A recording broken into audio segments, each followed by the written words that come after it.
Bert, consciousness is perhaps the most important thing that we can discern as human beings. It's what we're all about. And it's amazing how many people like to talk about it, physical scientists, psychologists, philosophers. How do you approach consciousness from the standpoint of phenomenology? Okay, well, to begin with, even the phenomenologists don't talk much about consciousness. It seems to me it's just a subject about which everybody agrees we know absolutely nothing. It's the hard problem, David Chalmers says, and everybody says, yes, it's the hard problem. And then they go on talking about what makes it so hard anyway. And then people like Tom Nagel say interesting things, and I think on the right track, that there's the material things that are third-person things, and then there's this peculiar first-person thing, and how could this third-person thing in the computer or in a brain ever produce this first-person phenomena where I'm looking at the world from some kind of perspective? I think I think that's a hard question. I think it's such a hard question that I don't understand why anybody wants to talk about it.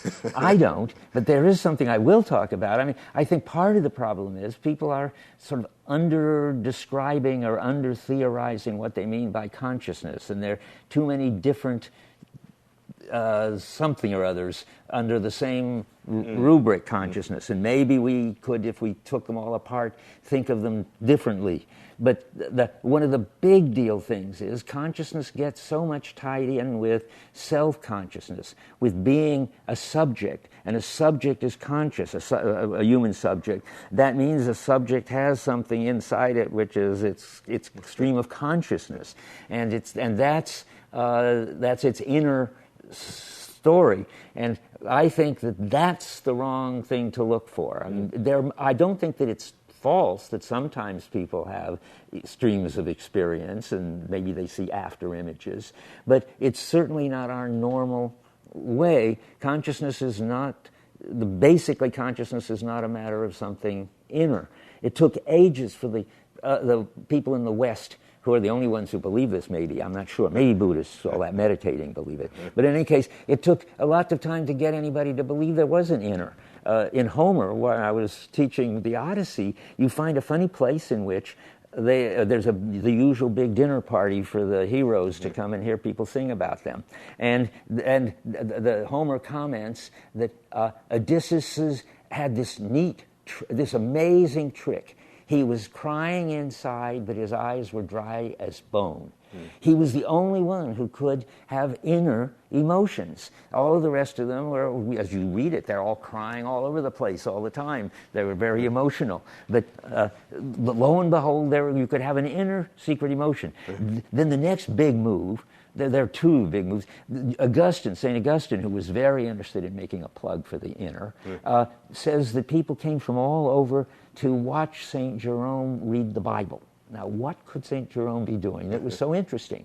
It was that he was reading the Bible, but his lips didn't move and no sound came out. He was reading it to himself. Everybody else up to then in the history of the West, apparently at least, read out loud. It'd be fun to see what it was like in other cultures. And Augustine immediately draws the conclusion that he was getting the ideas were going directly from the page to his inner self. And he didn't have to pass through the external world. He didn't have to listen to himself at all. And then Descartes comes along and talks about after images. Look at that. There's nothing really there, and you see that spot on the wall. That couldn't be a spot on the wall. It must be a spot in your mind. So they get more and more interested in the inner. But phenomenologists think that's a very marginal breakdown sort of experiences. All of those kind of inner. Mostly we're out there in the world having moods, acting, interacting with other people and so forth. And then you have a different story. And Sartre has a good example of that different story. Sartre wants to answer people who think that phenomenology amounts to introspecting and finding out what you feel and what you believe. He says, I'm talking for Sartre now, when I'm running to catch a streetcar, I have disappeared. There is no me. There is no I am running. There is just streetcar to be caught. There is a world full of attractions and repulsions. And that's That's what consciousness is, a world of attractions and repulsions. It's not inner stuff. Now, but it feels like inner stuff. Does it when you're well, no, not when you're chasing the streetcar. It feels like I've got to get it. Getting closer, not even I've got to get it. That's wrong. Now, getting closer, pulling, and so forth. Yeah. When you're in the moment. Yes, exactly. When you're absorbed in the moment, consciousness is gone. And self-consciousness is really gone. And most of the time we are absorbed in the moment.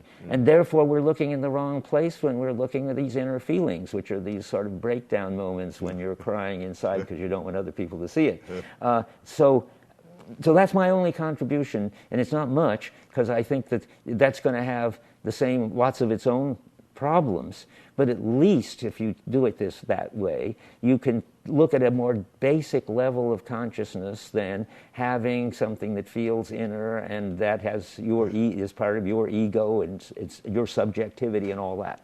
It certainly enriches our understanding of what consciousness may be. Right. It may not be a complete understanding, but right. enriches it. That's right, exactly.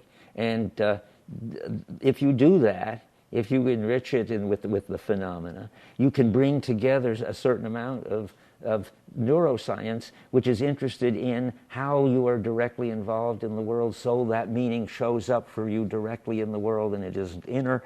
And if you do that, you may be able to have a better theory of how the brain does it, and maybe the puzzles will go away.